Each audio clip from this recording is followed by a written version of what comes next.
Okay guys, so what the plan is for this space is to have somebody rake out all of the wood chips out here onto the concrete for this entire space. I have cardboard in my car. We'll lay cardboard down once we level that out, being very careful not to mess up the plants that we have already planted in here. And then we'll put new wood chips on top of that because we have a huge pile of wood chips. This area right here, guys, we need to weed that grass out of there if we have an opportunity.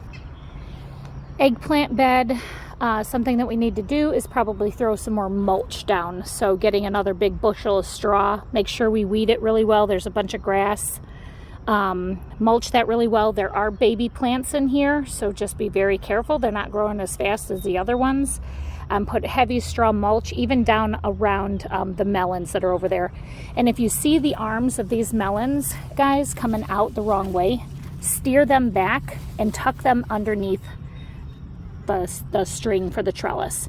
So once these arms start going this way, tell them to go back.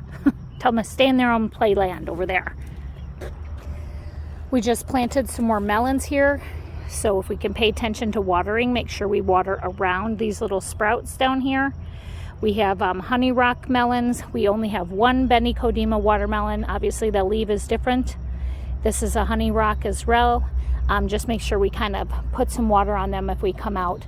Keeping in mind that this is where we have stuff planted under the straw. This is a walkway.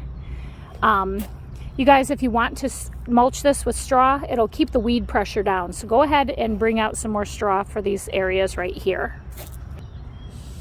This third bed's looking really well. We're leaving all the peas on the trellis. We're gonna let them dry out on the trellis so we can harvest the pea seeds from them so we can plant them later. These melons are looking great. Again, if you see their arms stretching out, push them towards the string so they can crawl up the string.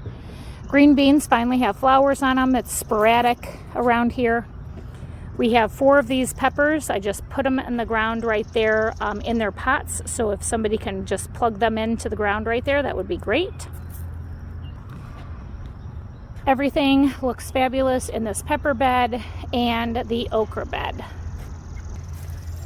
We have had a lot of rain in our tomato beds, so these beds are caving in. As you see, they're bowing with the weight of the rain and the heavy soil. So I literally just stabbed some of that rebar in there, but if we can get a couple people to come out here and maybe brace themselves on this end and push that up right and shove those rebars in and make those beds upright, that would be fantastic. This first row, which is row number 8 of tomatoes, I put the trellis on the south end of the bed so that we can harvest the tomatoes on the north end of the bed. So we're going to harvest from this side. So don't think that these tomatoes need to be popped out on that side of the bed. They're totally fine with being on this side of the bed. Kind of give us a little more space here. And then all the rest of the beds, the trellis is actually on the north side of the bed to grow that way. And that's what I did. Obviously, this bed is tipping over also. So I put some wooden stakes in here if we can get some help to kind of shove them back and get them upright so they don't fall apart. I put some more wood stakes in row number 10. This is row number 10. Down there, row number 10. This is row number 11. Not too bad. I mean, this one's standing pretty straight, but I did give some more stakes there to put right where I put the stakes in the ground. And then this bed here, it's not bowing too bad, but in the future we might have some issues, so I put some stakes over there. The squash is doing just fine. We did plug in some new, we did just put some new squash in, some baby squash. So anywhere in the garden, guys, that you see flags like this, that just means pay attention and let's give them some water. That should be first priority with the flags.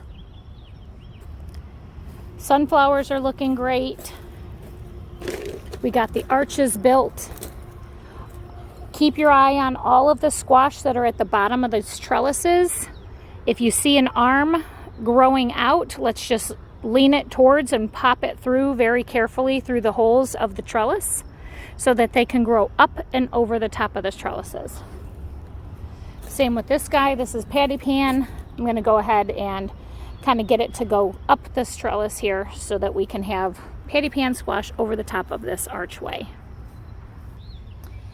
By the old garden, not sure which number bed this is, bed number 4, I plugged in some sweet peas. So it's that cute little plant down there, right next to the blue cup, and the flag. This is a trellising sweet pea, and all it is, it doesn't give us peas to eat, it just gives us peas to look at because they're pretty and the flowers are really pretty. So they'll grow up and all over this trellis because we're not going to move the trellis. We'll leave these peas on the vine to dry out. As you see, they're already starting to do so. So these will get nice and hard and we'll be able to harvest them and use them to plant in our garden in the fall. You can still snack on these. These are all still really good to eat. So if you do see any, just go ahead and eat them. I do have this drip tape in all of the walkways because I will come back and install this drip system in these beds out here closest to the sidewalk. I haven't had time to do it yet, but I will. And as you see, our cauliflower already went to seed, which means these cauliflower are not going to grow at all. So we could probably yank these out and put something new in there. Our flowers are doing really well. I've spread out some of the zinnias that the girls planted, and we have some calendula. These are really pretty. Party time calendula. These are borage. The zinnias are looking really nice. So we'll have a lot of pollinators coming here soon. Potatoes are doing well. The flowering, as soon as these plants start to die off and tip over, that's when we can harvest these potatoes. I have to look at the calendar to see when we can do that.